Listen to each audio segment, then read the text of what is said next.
Morning drifted into the Lawani penthouse like a well-trained servant, slipping through floor-to-ceiling windows and spilling gold across marble floors. The place sat above Lagos like a calm, glass-skinned island, so high that the clouds sometimes tapped at the balcony railings just to say hello. You are welcome to my channel, my dearest listeners. Before we continue this story, I want to ask you for a small favor. If you like my stories, please subscribe to the channel and hit the like button. In the comments, let me know which country you are listening from. It gladdens my heart to know where my listeners are based. Thank you. Adesewa Lawani stood in the center of her room, barefoot, as if trying to feel something real through the chilled marble. She stretched her arms overhead. A soft chime whispered from the corner, announcing yet another delivery of yet another expensive something she didn't remember ordering. Her life was full of those, gifts that felt more like noise than treasures. She wandered to her balcony with a half-finished cup of hibiscus tea. The view below looked like a city-fied circuit board, roads glowing with the pulse of early commuters. Cars snaked through the morning heat like determined little creatures, and she felt the old familiar ache, the one she never confessed, envy. Not of the cars or the heat, but of the people in them, people who had places to be, people woven into the world in ways she never was. A soft buzz from her tablet, the schedule for the day. Image consultations, lunch with the senator's daughter, a gala fitting, a meeting about a charity she'd funded but barely knew. Each event came packaged with polite expectations and elegant boredom.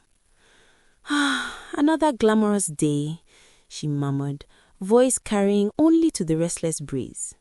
On cue, her father appeared on the balcony doorway, wrapped in a robe worth more than some apartments. Chief Lawani had the keen intuition of a hawk when it came to business, but was curiously blind about his daughter's disinterest in being paraded before every eligible bachelor with a polished pedigree. He stepped forward and kissed her forehead. "Don't frown, you have the world at your feet." She looked past him at the towering city. Sometimes that feels like the problem. He chuckled lightly, misunderstanding entirely, and left with the soft whisper of sliding doors. She stayed on the balcony, letting her thoughts drift like lazy fish.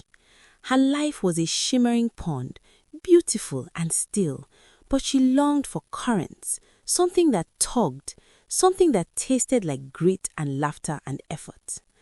Her phone buzzed again, this time with a message from her best friend, Kemi. "Escape. I'm dragging you out this afternoon. No excuses. Wear something that can survive a little sun."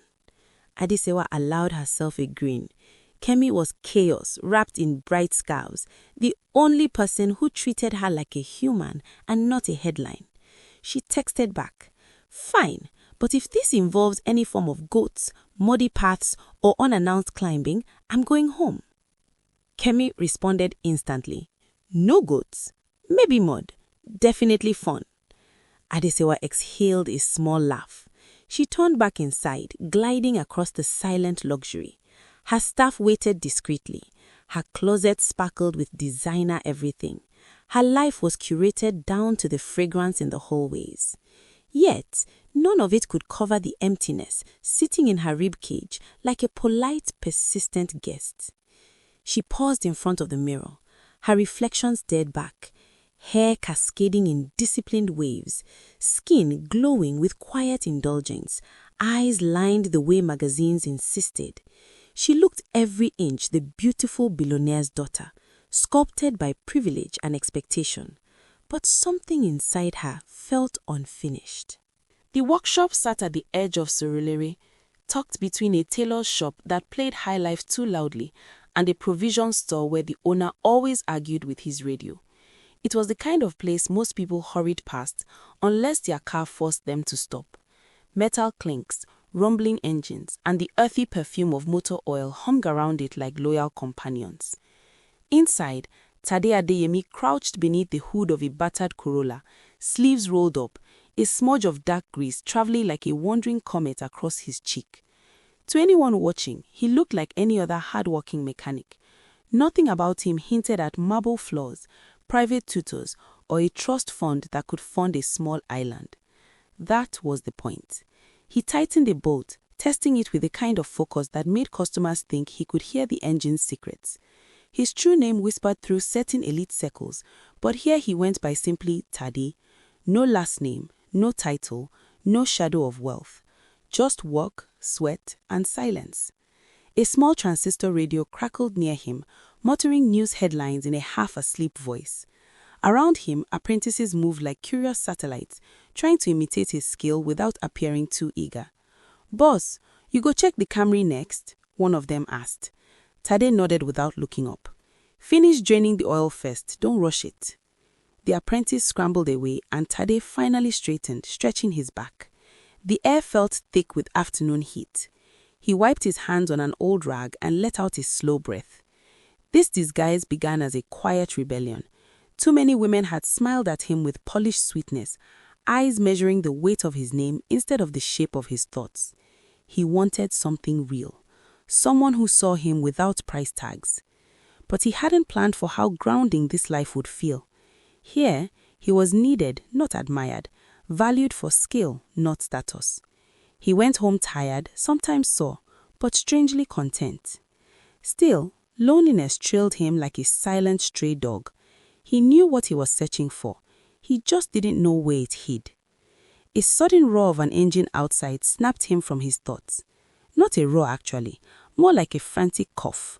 A white SUV limped into view, wheezing dramatically before rolling to a defeated stop right in front of the workshop. One of the apprentices whistled. "See car, this one na correct money." Tade shot him a look that said, "Don't start." Expensive cars often meant impatient customers and unnecessary noise. The driver's door opened and a swirl of bright fabric and perfume spilled out. Kemi stepped out first, sunglasses large enough to block opinions. She looked around with theatrical suspicion. "This place looks like where someone's destiny will get scratched." Tade arched his brow. Then came Adesiwa. She climbed slowly, her chiffon dolls fluttering like it was trying to escape the sun. Her eyes scanned the space, hesitant but curious, until they settled on Tade. For a brief heartbeat, the workshop fell into a hush, as though the engines were politely adjusting their volume. Tade didn't recognize her, not truly. He didn't swim in socialite circles anymore, but something about her presence tugged at him, a quiet pulse beneath the noise. Kemi nudged her. "I told you we needed to stop the moment that strange sound started. If you had allowed me to bring my cousin's driver instead." Adesiwa ignored her friend and stepped forward. "Good afternoon. My car started making a sound. Something like it was arguing with itself." Tade wiped his hands again, more out of instinct than necessity. "Let me take a look." She watched him with a calm curiosity. No flinching at the grease, no faint disgust at the mess. That struck him. He popped the hood, leaning in. The engine responded with a metallic groan, as though complaining directly to him. He listened. Engines spoke if you respected their language. After a moment, he turned back. "Your fan belt is almost gone. You're lucky it didn't snap on the road. I can fix it." "How long?" she asked. "About 25 minutes. Kemi groaned dramatically. "We were supposed to be at that art pop-up an hour ago." Adesiwa gave her a look. "Let him fix it. You were the one who wanted adventure."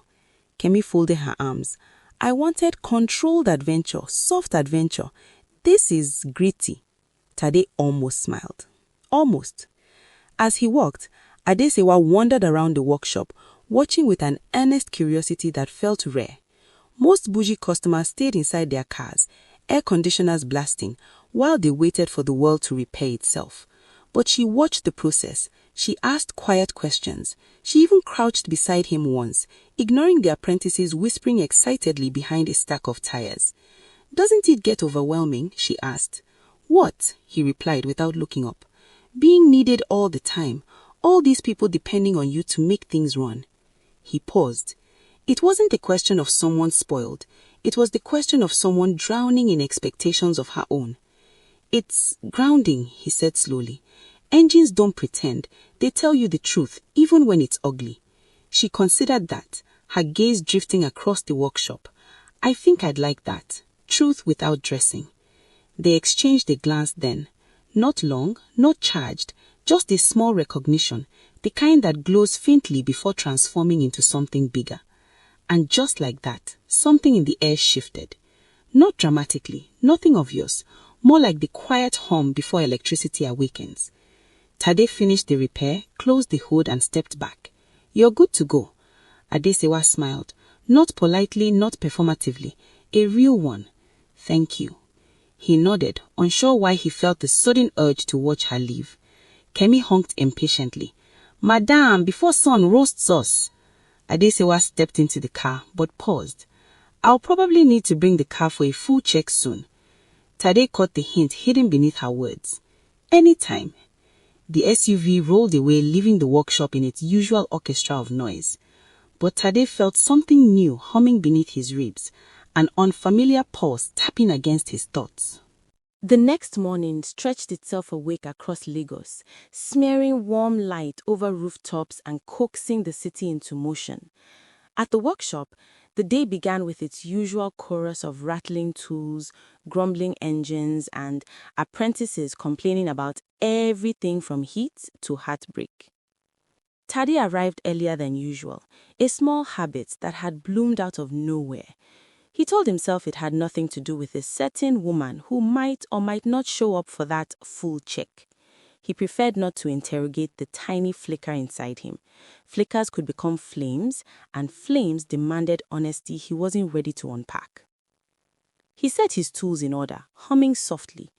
Engines he could predict, people not so much. By midday, sweat slicked his arms as he leaned into the belly of a cranky old Hilux. The sun glared like it was interrogating him for secret crimes. He was tightening a stubborn bolt when a familiar scent drifted in, something soft, expensive, and out of place among metal and dust. He didn't turn, even though he felt a subtle shift in the air, like the workshop had straightened its posture. Only when a shadow fell beside him did he lift his head. Adesewa stood there, wearing a simple top and jeans that somehow made her look more disarming than the most polished gown in her closet. She tied her hair up, and a few stray strands sparkled in the sunlight like rebellious brushstrokes. "You're working hard," she said, her voice carrying a quiet smile. "Cars don't fix themselves," Tade replied, wiping his forehead. "You're early." "I didn't want to wait until something else started making strange noises," she gave a small shrug. "And I wanted to see the process again." Behind her, the apprentices paused mid-task, eyes widening. One nudged another, the other raised his brows. The gossip circuits lit up like a power surge. Tade shot them a silent warning that promised new chores if they continued breathing too loudly. "Bring your car around," he said. She nodded and walked back to the SUV. Even her walk felt like a contradiction. Graceful but unguarded, confident but not entitled. Once she parked, Tade opened the hood. He didn't need to pretend to be thorough. The SUV had a few stubborn issues that required real attention. He explained what he was checking, pointing out parts and how they behaved. Adesewa leaned in, studying the engine as if it were a painting she'd never seen before. Her curiosity wasn't performative. It had weight and warmth. "So, this part controls how fast the fan turns?" she asked. He beamed, pleasantly surprised. "Yes, exactly." "And if it slows down too much, the engine overheats?" He gave a soft nod. "You pick things fast." "My father says I was always better with puzzles than people." Something in her voice tightened at the edges, too faint for most to notice, but it pricked at Tade's chest. "You know," she went on, brushing a finger near the engine without touching anything, "I think there's something comforting in machines. They give warning signs before they break. People don't." Tade tightened a screw, thinking. People do, but the signs are quieter, harder to accept. She looked at him, not just at his face, but into him, as though she had slipped past his guard without meaning to. A strange current tugged between them, subtle but unmistakable. Tade cleared his throat and returned to the engine. Your alternator belt is a little worn, not urgent but close. Fix it, she said. He glanced up. Are you sure? It will take some time. I have time, she said, settling into a comfortable stance. Trust me, this beats listening to another committee discuss table centerpieces. He gave a small chuckle. Sounds dreadful. You have no idea. She rolled her eyes with a quiet dramatics that made him smile. While he walked, Adesewa wandered the workshop again, humming under her breath. The apprentices kept stealing glances at her, their whispers failing spectacularly at subtlety. That girl fine die. Mechanic don't hammer. Maybe she's an angel, a fit be trick. Tade ignored them, but he couldn't ignore the unusual lightness in the air, like the space around her shimmered with possibility. After a while, he stepped back from the engine. Done. Adesewa approached, brushing a few dust specks from her jeans. You walk carefully. Your car deserves it. And what about me? She asked, lightly, teasing but not entirely joking. That caught him off balance. A flicker passed through his expression before he masked it. He was used to choosing silence over vulnerability, but something about her presence made silence feel too heavy. You seem like someone who deserves truth, he said. Her eyes softened as though he had handed her something valuable. Before the moment could root itself too deeply, Kemi's voice blasted from the road. This heat is cooking me alive. Sewa, I beg, tell me this visit won't become a habit. Tade stepped back, just as Kemi hopped out of a taxi, waving a handkerchief dramatically. Why is this place always smelling like roasted iron? Adesewa laughed. You keep saying that, yet here you are. Kemi eyed Tade suspiciously. Mechanic sir, wherever you are from, I hope you know that my friend doesn't eat heartbreak. She's lactose intolerant to rubbish. Kemi, Adesewa hissed, mortified. Tade raised his hands in surrender. Duly noted. Kemi eyed him again before turning to gossip with one of the apprentices. Adesewa exhaled, dragging her palm over her face. Please ignore her. She means well. She just expresses everything at maximum volume. We all have someone like that, Tade said. She glanced at him. Do you? He hesitated. His real life felt like another country. I used to. The answer hung between them, mysterious and unfinished. She rested her hand on the car door. I like it here, she said softly. It feels real. Tade swallowed the warmth rising in his chest. Then, come anytime. Her smile brightened the workshop more than the sun. I will. The SUV rolled out of the workshop, but the echo of her presence stayed lodged in Tade's ribs like a bright ember refusing to dim. He turned back to his tools, trying to focus, but the day had shifted beneath him. Adesewa felt the shift too. As she drove towards Ikoyi, her heart thrummed like a newly tuned engine, steady but awake, whispering a truth she wasn't ready to name. The week unfurled like a ribbon caught in shifting winds, busy on the surface, yet tugged by something invisible underneath. In Ikoyi, Adesewa moved through her polished routines with unusual buoyancy, the kind that made her step lighter and her thoughts drift too easily toward a certain workshop in Suruyeri. She told herself it was curiosity, maybe even harmless fascination, a lie so small it barely cast a shadow. Every evening, as she sat through dinners, meetings, fittings, or first introductions to men whose smiles felt vacuum-sealed, her mind wandered to the scent of engine heat and the quiet steadiness in Tade's voice. She found herself replaying their conversations, each one like a bead clicking in her palm, smooth and comforting. Kemi noticed first. You're glowing, she said one afternoon, squinting so hard it looked like she was interrogating the sunlight. Either you are in love or you've discovered a new skincare secret and you are hiding it from me. I'm not in love, Adesewa said, a bit too fast. Which confirms it, Kemi announced. You've fallen for your mechanic. Adesewa nearly dropped her drink. He's not my mechanic. Kemi snorted. Please, you two are forming spiritual combustion in that workshop. Adesewa tried to brush it off, but the words followed her long after Kemi left, curling inside her like steam under a lid. Meanwhile, across the city, Tade's disguise began to strain in quiet places. His friends in the real world, the ones who still moved in wealthy circles, kept calling. One evening, he sat in his modest apartment, tiny fan humming lazily, when his phone buzzed with a name he'd been avoiding, Kayode. Tade, where have you been hiding? Kayode's voice boomed with amused accusation. You missed the fundraiser last night. People asked after you. Tade leaned back against the peeling wall, closing his eyes. I'm taking a break.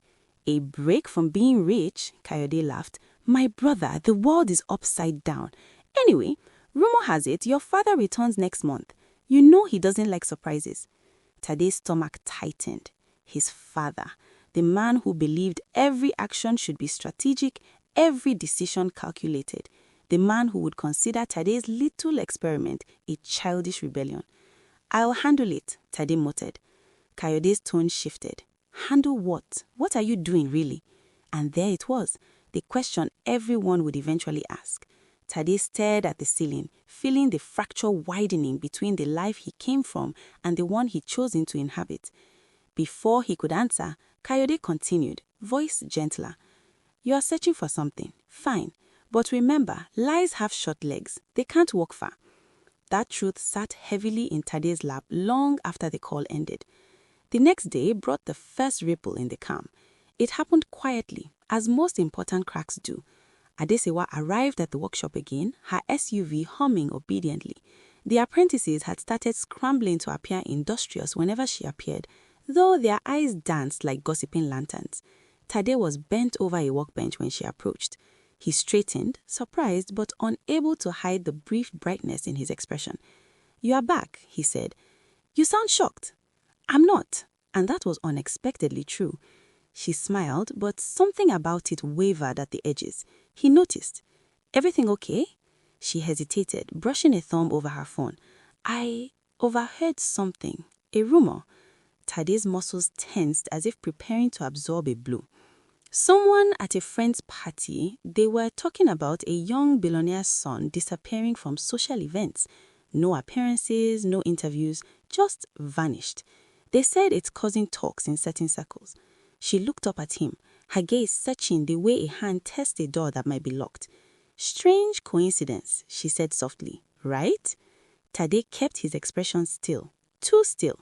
Her eyes narrowed by a fraction, sensing the shift even if she couldn't name it. He forced a shrug. The wealthy do strange things sometimes. So they say, she murmured. Before either could pursue the thread, a new voice sliced into the space.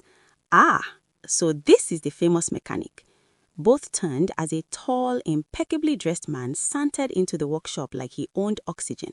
His clothes were sharp, his cologne aggressively confident. Kemi told me you've been spending time here, he said to Adesewa, ignoring Tade entirely. I had to see the attraction myself. Tola, she said through clenched teeth, why are you here? Tola spread his arms. I came to rescue you. Surely you don't belong in a place like this. Something in Tade went cold. Adesewa stepped forward. I don't need rescuing, and you know that. Tola gave a laugh soaked in condescension. You are too polite. What you need is someone who fits your world, not this. His hand flicked vaguely toward Tade. This. The apprentices bristled. Even the engines seemed to pause in offense. Tade kept his jaw still, even as heat sparked beneath his skin. Tola, stop, she snapped. You are embarrassing yourself. I'm saving you from embarrassment, he replied easily. Imagine what people would say if they discovered you've been bonding with a mechanic. The word dropped like a poisoned stone. Mechanic. Tade felt something old and tired rise in him, but he swallowed it down. Before he could speak, Adesewa stepped between them, voice calm but edged in iron. People can say whatever they want. My life is my choice. Tola's smile faltered. Then he turned to Tade, eyes narrowing. You should know your place. Tade met his gaze, steady. And you should know when to leave. Tola sputtered. Do you know who I am? No, and I'm not interested. Tola's face flamed. This is not over. He stormed out, leaving a trail of wounded pride behind. The workshop exhaled collectively. Adesewa turned to Tade. I'm sorry. You didn't cause that. No, she whispered, but I feel like something else is happening. Something I can't see. Her gaze pained him again, gentle but searching, as though she sensed a quiet truth pulling beneath the surface. He wanted to tell her. He wanted to peel back the disguise, set the truth between them like a fragile offering. But fear washed over him. Fear of breaking whatever was growing. Fear of becoming another wealthy disappointment in her life. So he said nothing. And in that silence, the first true crack formed, as thin as a hairline fracture, invisible if she didn't look too closely. Rain arrived before dawn, brushing the city with a soft grey hush. Lagos woke reluctantly beneath the drizzle, cars gliding over wet roads like creatures afraid to disturb the quiet. The world felt gentler, wrapped in a strange stillness. But inside Adeshawa's chest, there was no stillness at all. She lay in bed, replaying the confrontation with Tola, the tension in Tade's jaw, the way the air around them had felt stretched to its limits. And beneath all that, something else gnawed at her. The rumor, the coincidence, the too perfect silence in Tade's responses. A truth waited just outside her reach, tapping like a knuckle on a glass door. She couldn't ignore it anymore. By late morning, she found herself driving through the rain towards Surulere.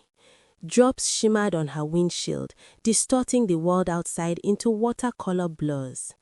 Her heart kept drumming a steady warning. You are crossing a line. You may not like what you find. But she kept going. The workshop was quieter than usual when she arrived. A few apprentices swept puddles from the open space, muttering about the weather. Inside, Tade sat alone at his workbench, shoulders hunched, staring at a dismantled carburetor, as though it were a puzzle with consequences. When he looked up and saw her, something shifted in his eyes. Surprise, then carefulness, then something deeper he quickly tried to bury. "Ya Ellie," he said. "So are you," she replied. He wiped his hands, but not even the grease-stained rag could erase the tension clinging to him.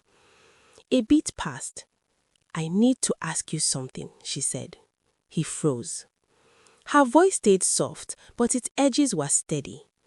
"Are you hiding from something or someone?" The truth flickered across his expression like lightning behind clouds. He turned away. "Why are you asking me this?" "Because I feel it, and because yesterday, when I mentioned the rumor, you looked like someone who'd been found." Tade inhaled slowly, his chest lifting with the weight of it. He rubbed a hand over the back of his neck, creating a fresh swipe of grease that didn't belong there. "I didn't lie," he began. "But you didn't tell the truth," she finished gently. He hesitated, then walked toward the entrance of the workshop. "Come with me." They stepped outside, the light rain leaving cool kisses on their skin. The world smelt of wet earth and possibility. They stood beneath the small awning, the only witnesses a row of cars waiting silently, like patient listeners. Tade took a breath. "My full name is Tadeola Adeyemi," his syllables landing like stones in still water. She blinked. "The Adeyemi Holdings?" she whispered. He nodded, rain collecting in his lashes. For a moment, disappointment, confusion, and relief swirled inside her, each trying to take control.